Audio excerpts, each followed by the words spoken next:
અહેમદાબાદ મિત્ર ન્યૂઝમાં આપનું સ્વાગત છે।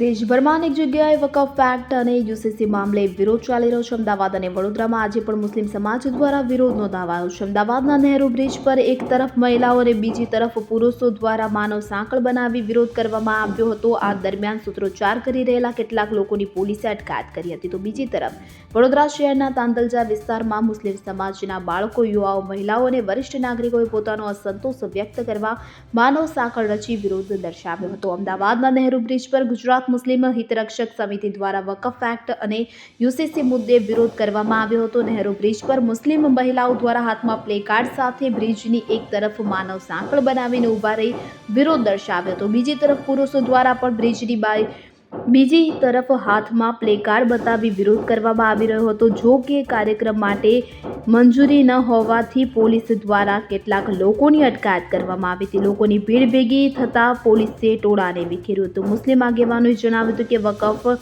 એમેન્ડમેન્ટ બિલ મુસ્લિમ સમુદાયના ધાર્મિક અને સમુદાય હકો પર સીધો હસ્તક્ષેપ કરવાનો પ્રયાસ ગણાવ્યો હતો। તો વકફ સંપત્તિઓ કે જે દાન રૂપે ધર્મ અને સમાજની સેવા માટે ભેટ કરવામાં આવે છે, તેના પર સરકારનો અયોગ્ય નિર્ણય લાદવામાં આવ્યા છે। આવા કાયદાઓના અમલથી ન્યાય અને સમાનતા નહીં, પરંતુ સમાજમાં ભેદભાવ અને અસંતુલન ઊભું થવાનો ભય વ્યક્ત કરવામાં આવ્યો હતો।